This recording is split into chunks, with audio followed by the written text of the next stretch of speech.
Alright guys, I've seen Predator Badlands. I've literally just got back from it. About a hour drive from where I live. So, plenty of time to think about it and gather my thoughts. Straight off the bat, quite enjoyed it, actually.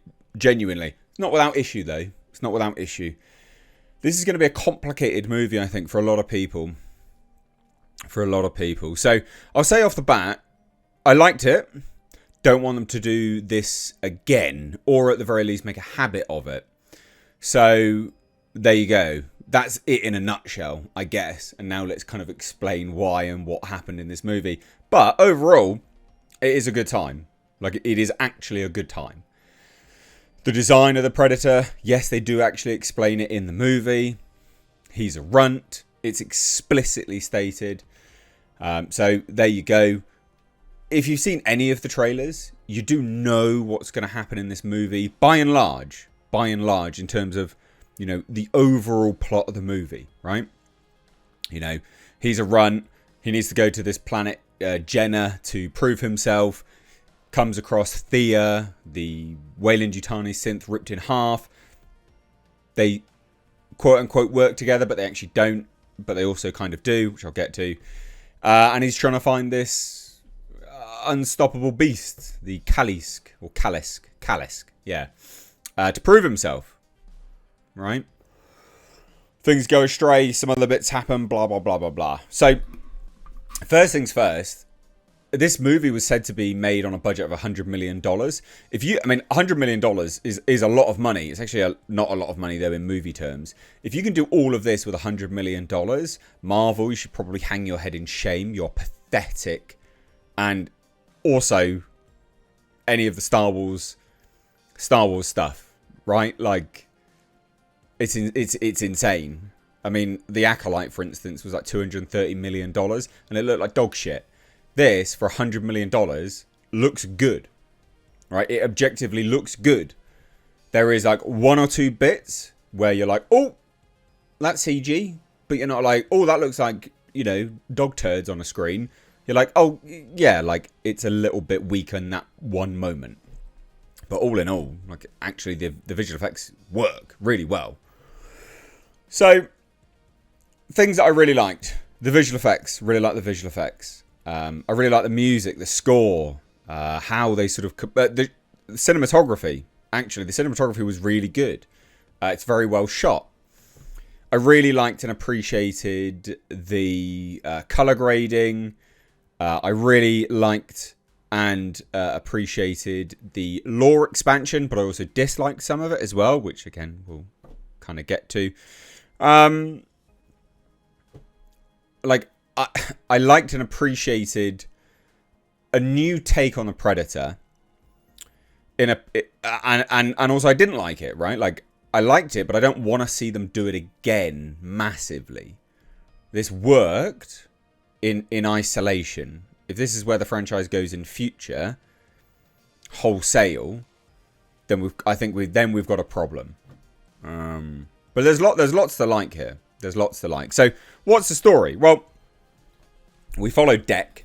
Dek is the runt of this clan, with his brother Quay. Full spoilers, by the way. Like, we're just going to talk full spoilers now. Okay, so just go away if you don't want any spoilers. But I would say go watch it. Like, I genuinely had a good time with it. Genuinely. But not without issue. But I can't reveal the issues without spoilers. So, you've had your non-spoiler review. About 4 minutes. Now we're going to talk spoilers. So, bye-bye. Hit subscribe on your way out. So, we follow Dek, right? The opening of this movie sets a very, very good tone for the remainder of the story. It sets it up actually pretty perfectly. So we're on Yautja Prime, desolate. Looks very reminiscent of AVP Requiem. Yautja Prime look good. Like, it looks good, right? I think they did well with Yautja Prime. It's also an extension of Predator Killer of Killers, Yautja Prime. But we're following Dek as he goes to find a cave, and lo and behold, his brother's there. So he's basically sparring with his brother, right? That's what he's doing. That's the opening of this movie, sparring with his brother Quay. And there's some dialogue between the two, setting this up as a test for Deck. It's a test, right? He's trying to get his cloak. He's trying to prove himself worthy of these additional, almost like stripes, I guess, in the clan, right? To be like, I'm part of the clan, I've now got this. Or I'm part of the clan, I've now got that. So that's kind of the purpose of the opening sequence. But it also really does set the stage for actually a rather capable Predator. Not without issue, though, right? Obviously, Deck is learning. He's trying. He is the runt of the litter. You can see he's the runt of the litter. Visually, obviously, he looks a bit retarded. A bit dysgenic. But the hand-to-hand combat was great. Actually, it was really, really good. Really like the hand-to-hand combat. I like the fight choreography. It's something we've never seen before. I thought that was genuinely pretty bloody good. It was actually in that fight choreography where some of the visual effects let us down. When they're jumping around this cave, you're like, oh, that's CG. Took me out of it ever so briefly, but not massively. That's what I was referencing in the non-spoilers, is that just whipping around the cave. I was like, oh, that's a bit weak there, but meh, it's fine. And anyway, we have then seen parts of the opening sequence in one of the trailers.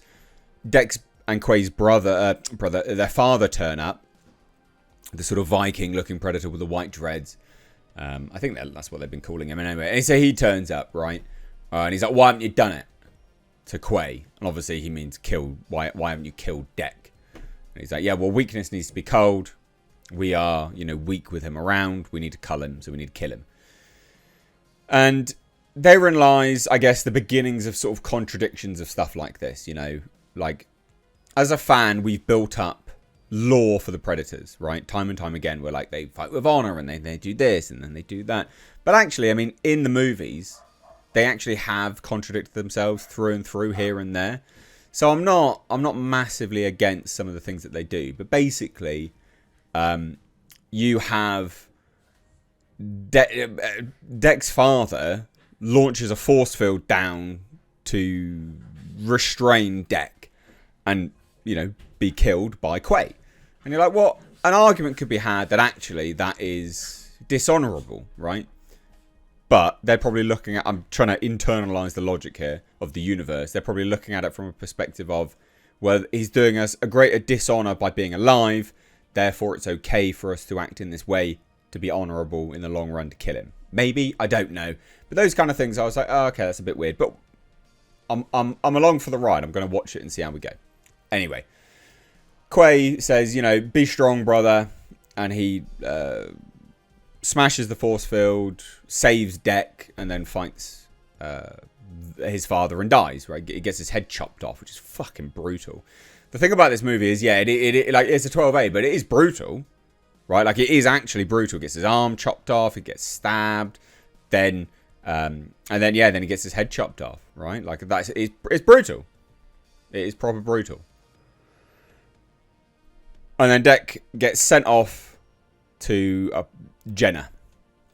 He gets sent off to Jenna, and it's a place where he had actually determined he was going to go prove himself anyway.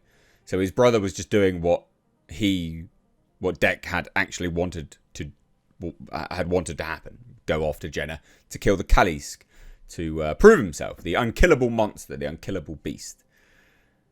And so he goes to Jenna.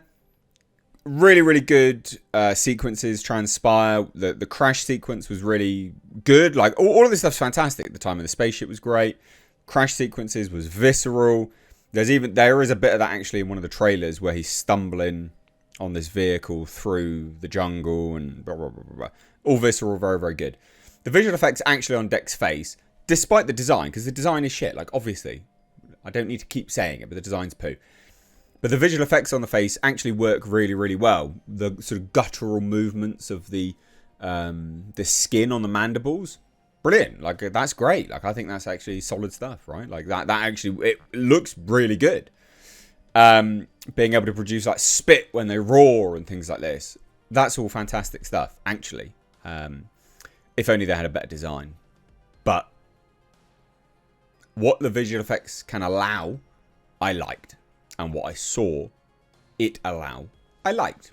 Anyway, And then we get right into the fray, basically. Deck stumbles, he gets these weird vine things attacking him first, gets most of his weaponry stolen from him by these things. He's a bit of a shit predator, which is not a surprise because he's the runt of the litter and he's not actually a blooded Yautja, right? He's not a Yautja, he's not a blooded Yautja.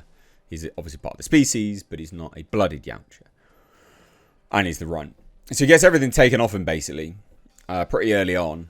And what subsequently then follows is him stumbling across Thea and learning to work with Thea as a tool, to use Thea as a tool, which is the only way she could convince him to help her. It was like, I could help you if you help me. And she was like, well, you could just use me like a tool then. And he was like, oh, okay, yeah, I'll do that then. Because obviously Yautja they don't have friends. They don't have anyone. And they're prey to none, right? So some people won't like that. But I was along for the ride and I enjoyed it. Elle Fanning plays 2 synthetics. Thea, slightly damaged, slightly warped synthetic. And Tessa. Tessa is a bit of a cold-hearted bitch. Now, these synthetics, if you watch the trailer and you're like, oh, Thea's a bit animated, like I was like, she looks happy, like what's going on? Actually is explained in the movie. And it's explained that Weyland-Yutani have given these synthetics higher levels of sensitivity so they can infiltrate and use that to their advantage against the animals, the species on the planet. So that's why they appear a bit weird. It works. It's explained and it works. It's an internal logic of the universe. It works. I don't hate it. There are no humans in this. There is lots of blood and gut. Well, not blood. Well, there is blood. There's lots of blood. There's lots of things being ripped in half and cut in half. And there's guts, synthetic guts. Anyway. And skulls being stomped on and stuff. So anyway, we then get a bit of a buddy cop.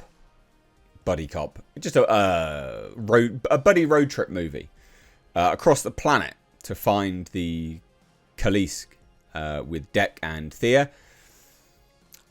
And then they find Bud. Bud is actually in one of the trailers. It's this little ape-like monster thing, which we'll get to in a minute because actually it's quite important. And because Dek saves Bud's life, Bud marks... Thea names the alien, by the way, not Dek. Bud marks Dek as part of its clan, part of its family. A marking, right? A scenting thing. This will come into play in a minute. But Dek wakes up. They're all camped together. Dek wakes up and is like, no, we're going now. Fuck Bud. See you later, mate. And Thea's obviously a bit like, well, no, come on now. Like, that little creature saved us and we saved it and we wouldn't be alive without it. So you should, still be there and help him. Her. It's a her. But Dek's like, nah, mate. See you later, bro. I'm done, actually. We're going to go keep finding this Kalisk. Anyway, so they go to the Kalisk den and Thea's double-crossed them. So for those that are like, oh, well, they're just going to keep working together. No, Thea was using Dek. To get back to Tessa and also get back to Weyland-Yutani and find her legs because she's snapped in half. Which I liked. I liked that double cross. I thought it was cool. You could see the visual sort of emotional, issue that Dek had with it. He was pretty pissed off. He was like, you don't use me, I use you. You're my tool. Which I like that. It's that kind of like simplistic attitude that they have. Anyway, from there, the Kalisk comes and it is an unkillable monster. Kind of. It regenerates. So if you chop its tail off, it grows another tail. You chop its head off, it will reconnect its head. So it's technically an unkillable monster, but it's not. Because it dies at the end, which we'll get to. Anyway, Tessa freezes the Kalisk, because Tessa has gone to the crashed Yautja spaceship, stolen a bunch of freeze bombs and other weaponry and other kind of crap, because Weyland-Yutani also wants the Yautja. And side note, Weyland-Yutani is aware of the Yautjas in whatever timeline this is, because Tessa attempts to speak Yautja. So they've had interactions with the Yautja before. And Thea, turns on its universal translator so they can talk and understand one another. It's fine. It's kind of cool. Look, it kind of works. Anyway, then Tessa snatches up Dek, snatches up the Kalisk, but the Kalisk stopped. It was about to kill Dek and it stops because it smells it. Turns out Bud's its daughter. It's its child, which you could kind of see coming a mile off, to be fair. But it's not bad. Like, I don't hate it. I don't hate it at all. You know, the thing about this movie is it is somewhat predictable in ways, but it's not unsatisfying, right? There are some movies that you watch that are deeply predictable and they're not remotely satisfying, right? Like they're really boring. They're dull as toast. Not buttered toast, because buttered toast is delicious. Anyway, so yeah, it's predictable, but it's not unsatisfying. I actually quite enjoyed it. So there's that.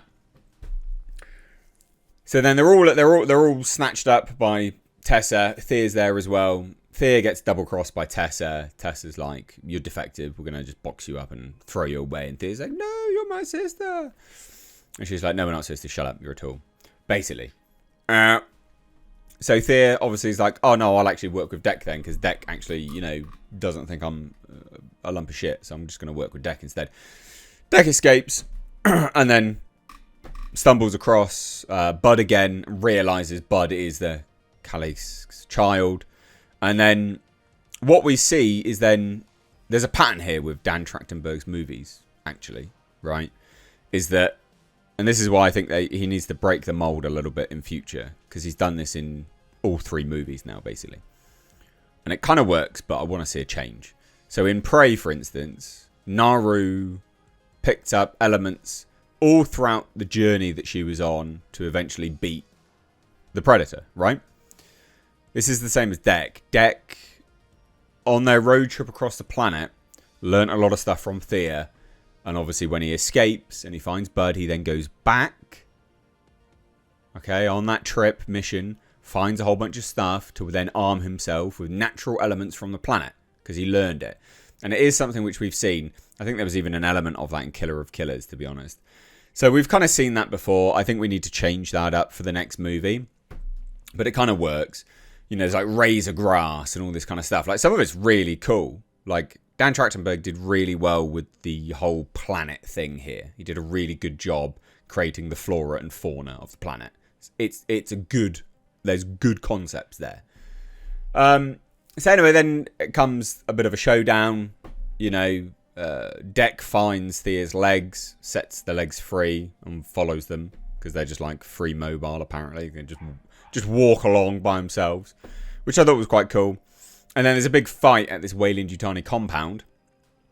And Tessa actually does kill the Kalisk, which is kind of sad, but not sad, but is kind of sad.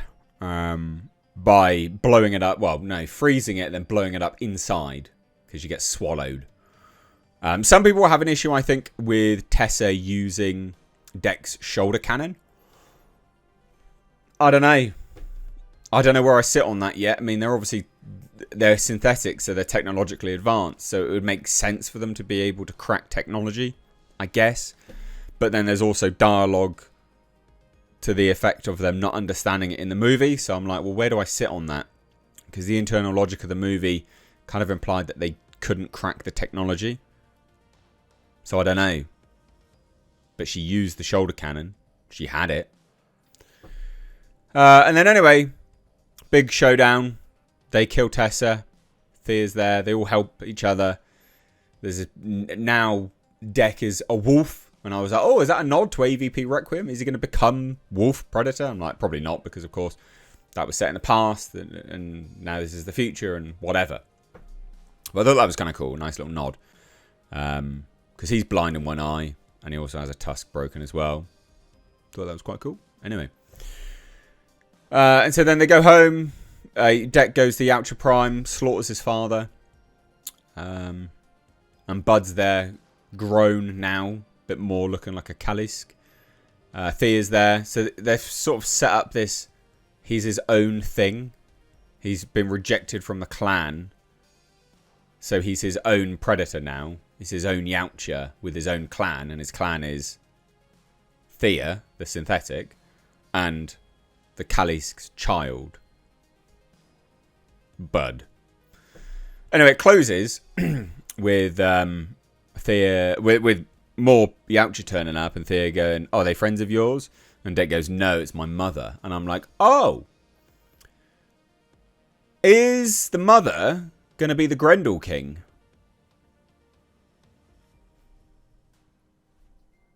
Now, I say it out loud, and I'm like, well, maybe that's not going to work then, because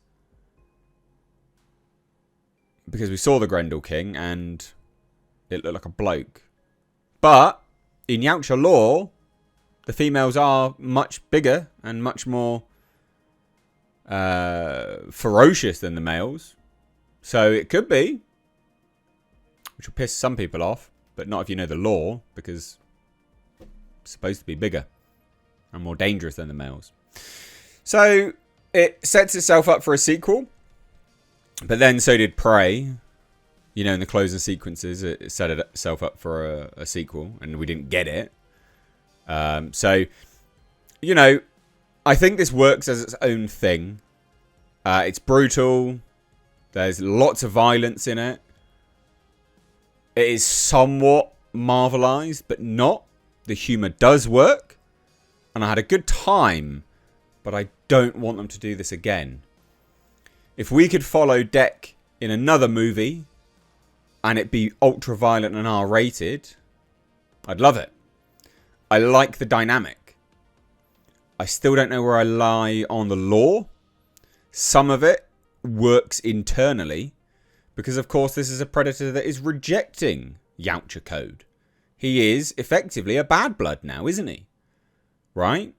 He's a runt. He should have been killed. He's now rejecting from the clan.